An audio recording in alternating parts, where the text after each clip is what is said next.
सर्वप्रथम सर्व स्वामी भक्तांचे पुन्हा एकदा खूप खूप मनापासून स्वागत आहे। मला माय न बाप न आत्मबंधू, सका सोयरा सर्व तू दीनबंधू, तुझा मात्र आधार या लेकराला, समर्था तुम्हाविन प्रार्थू कुणाला। या वाक्यांची हुबेहूब प्रचिती देणारा आजचा अनुभव आहे। या ताईंना स्वामींनी जी काही साथ दिली आहे, जे काही अनुभव यांना स्वामींनी दिले आहे ते खूप अप्रतिम आहे। त्यामुळे हा अनुभव अगदी शेवटपर्यंत प्रत्येक स्वामी भक्ताने बघावा। चला तर मग वेळ न लावता या ताईंच्या शब्दात या अनुभवाला सुरुवात करूया। तत्पूर्वी तुम्ही जर आपल्या चॅनलवरती नवीन असाल तर सबस्क्राईब करायला विसरू नका, कारण असेच रोज स्वामींचे नवीन नवीन अनुभव या चॅनलवरती येत असतात। ताई म्हणतात, सर्वप्रथम सर्व स्वामी भक्तांना श्री स्वामी समर्थ। अनंत कोटी ब्रह्मांड नायक राजाधिराज योगीराज परब्रह्म भगवान श्री स्वामी समर्थ महाराज यांच्या चरणी त्रिवार वंदन। स्वामी भक्तांनो, मी पुणे जिल्ह्यातील रहिवासी आहे। मी गेल्या 2015 पासून स्वामी सेवेमध्ये आहे। माझे नाव छाया। आज मी तुम्हाला माझ्या जीवनातील सर्व काही प्रसंग हकीकत सांगणार आहे, शेअर करणार आहे।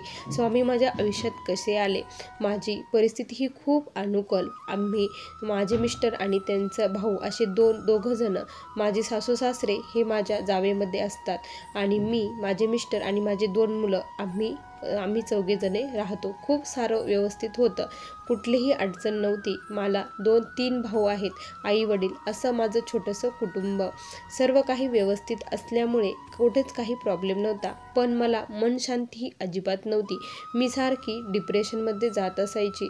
मी काही केलं ती माझी थोडी जरी हे झालं तर लगेच चिडचिड होत असायची, लगेच आमचे भांडणं व्हायचे। ही मन शांती कुठे भेटेल ह्या शोधामध्ये मी होते, पण मला ती काही केल्या मिळतच नव्हती। आणि त्याच दरम्यान काय झालं ना की माझ्या चुलत बहिणीचे हे लग्न होतं। लग्न असल्यामुळे सर्व पाहुणे आमच्या घरी म्हणजे तिथे आलेले होते आणि मीही गेलेली होती। आणि त्याच वेळेस माझी जी आत्या आहे, त्या माझ्या चुलत आत्या, त्या मला भेटल्या आणि आमचा जसा विषय चालला तर मग मी त्यांना सांगितलं की मला असं असं होतं आणि त्या स्वामी सेवेमध्ये होत्या।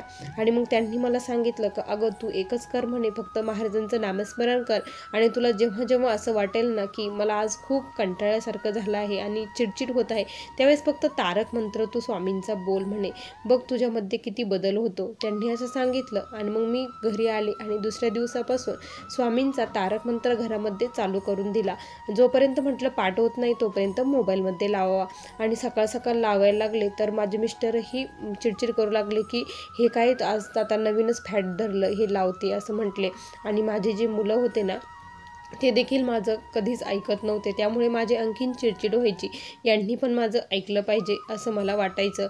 आणि मग मी हळूहळू स्वामी सेवा चालू केली। स्वामी महात्मे मी वाचू लागली आणि गोगवले मठ येथे मी स्वामींच्या दर्शनासाठी दर महिन्यातून एकदा जाऊ लागली। इथे गेल्यानंतर मला खूप मोठी मन शांती मिळू लागली आणि मग मी तिथेच प्रश्नोत्तरही करू लागली। आणि त्यानंतर मग प्रश्नोत्तर केल्यानंतर त्यांनी मला तारक मंत्राचीच सेवा दिली आणि मग मी ती सेवा मनापासून करू लागली। माझा मुलगा मग त्यानंतर जेव्हा कोरोना आला, कोरोनामध्ये सर्व स्कूल वगैरे बंद होती। स्कूल बंद झाल्यामुळे काय झालं ना की माझा मुलगा हा जी PUBG गेम आहे ती कंटिन्यू खेळू लागला। मी खूप टेन्शनमध्ये आहे। मी त्याला खूप समजावून सांगायचे, खेळू नको, याच्यामध्ये तू जर गेला तर काय होईल, पण तो माझं काही ऐकतच नव्हते। मी स्वामींकडे खूप गाऱ्हाणं करायची की स्वामी काही करून याची ही गेम बंद करा। त्या दरम्यान काय झालं ना की माझ्या आईला कोरोना झाला। कोरोना झाल्यानंतर तिला मग कुणी ॲडमिट करून घेत नव्हतं। मग आम्ही तिला सह्याद्री हॉस्पिटलला घेऊन गेलो, डेक्कनला। तिथे गेल्यानंतर त्यांनी मग सर्व रिपोर्ट केले तर ते म्हटले की आज यांचे वय खूप झालेलं आहे, त्यामुळे यांचं लंग्स हे काम करत नाही असं म्हटल्यानंतर तर खूप टेन्शन आलं, आता काय करायचं। मग माझ्या आईला ससूनला ॲडमिट करण्यात आलं। तिला 8 दिवस खूप होत होते की दवाखान्यात ॲडमिट करायला। भाऊंच्या मागे काम असल्यामुळे ते काही तिथे राहू शकत नव्हते आणि मग मलाच तिथे जावं लागायचं। आणि मग मी तिथे जायची आणि तिथे राहत होती। एवढी शक्ती स्वामींनी मला दिली की मी घरचं करून तिथे जाऊ लागली, आईच्या जवळ राहू लागली आणि मुलाचंही इकडं हे टेन्शन सर्व एकत्रच आलेलं होतं. स्वामी सेवा ही काही घडत नव्हती. स्वामींना फक्त विनंती करत होती की स्वामी, जे काही माझ्यावरती हे संकट आलेलं आहे ते दूर करा, आईचं विघ्न हे करा म्हटलं. कारण माझ्या आईने आम्हाला खूप काबाड कष्ट करून, आमचे शिक्षण करून, लग्न वगैरे करून आमचं इथपर्यंत हे केलेलं होतं. आता तिचे खाण्यापिण्याचे सुखाचे दिवस आले होते तर तिच्या मागे ही व्याधी लागली. तिला थोडे दिवस आणखीन तिची मनाची हे व्हावा अशी इच्छा होती. स्वामींकडे ती मागत होती, पण मला स्वामींनाही ते मान्य नव्हतं. कारण काळ वेळ सर्व काही आलेलं होतं आणि तिचं जेवढं आयुष्य होतं तेवढंच तिला मिळालं. आणि माझी आई मार्च महिन्यामध्ये गेली. आई गेल्यानंतर मी इतकी डिप्रेशनमध्ये गेली ना की मला आता असं वाटत होतं मला कोणाचाही आधार नाही, मला कोणीच राहिलं नाही असं मला वाटत होतं. काय करू आता, कुठे जाऊ हा प्रश्न होता. मुले दिवसभर बाहेर जाऊ लागली, मिस्टरही कामाला जायची, एकटीच दिवसभर मी घरात राहत होती.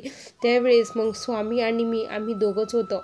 त्याच दरम्यान मग मी यूट्यूबलाही सर्च करता मला स्वामी ओम चॅनल दिसला आणि मग मी तिथे स्वामींचे खूप अनुभव ऐकू लागले. दिवसभर मी जेव्हा वेळ मिळायचा तेव्हा अनुभव ऐकायचे आणि त्यातून मला इतकी ताकद यायची ना की बस, इतरांना किती दुःख आहे तर आपलं हे दुःख फार कमी आहे असं वाटायचं. आणि मग स्वामीच, तुम्हीच माझे आई बंधू सखा, सर्व काही तुम्हीच आहात, तुमच्याशिवाय मला कोणीच नाही, तुम्हीच माझा एकमेव आधार आहात. आणि मग मी तारक मंत्र कंटिन्यू म्हणत असायची, नामस्मरणही करायची. त्यामुळे मला एक खूप छान ऊर्जा मिळू लागली आणि मग मी त्या डिप्रेशनमधून बाहेर आली. स्वामी खूप मोठा आधार आहे मला असं वाटत होतं. त्याच वेळेस काय झालं ना की मग माझं म्हणजे गुरुवार होता. गुरुवारी माझ्या मिस्टरांनी स्वामींचा खूप मोठा फोटो फ्रेम करून घरी आणला. ज्या दिवशी स्वामी भक्तांनो तुम्हाला सांगते, ज्या दिवशी तो फोटो आमच्या घरात आला ना त्यावेळेस प्रत्यक्षात स्वामी महाराजच घरी आले असं वाटू लागलं आणि खूप छान वाटत होतं.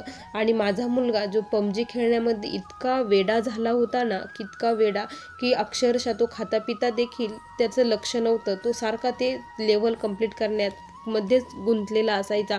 आणि ज्या दिवशी स्वामी महाराजांचा तो गुरुवारी फोटो घरात आला, कारण मी स्वामींकडे सारखी सकाळ संध्याकाळ तेवढंच मागणं मागत होती की त्याला त्याच्यापासून लांब करा, तो माझं ऐकत नाही, तुम्हीच काहीतरी चमत्कार करा.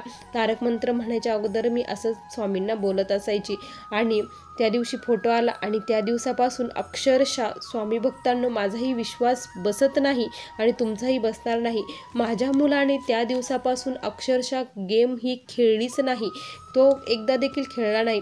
मी त्याला विचारलं, अरे तुला इतकं वेळ लागलं होतं, तू एवढा खेळत होता, आता तू का बरं गेम खेळत नाही आहे? तर तो म्हटला का काय माहीत आई, माझी इच्छाच होत नाही आहे ती खेळायची असं तो मला म्हटला. त्यावेळेस मी म्हटलं की ह्याची इच्छा का बरं होत नाही, तर अशक्य ही शक्य करतील स्वामी. स्वामींनी ही अशक्य असणारी गोष्ट शक्य केली आणि माझी मुलगी देखील अभ्यासात खूप प्रगती होऊ लागली आणि माझे दोन्ही मुलं स्वामींचे सेवेकरी बनले.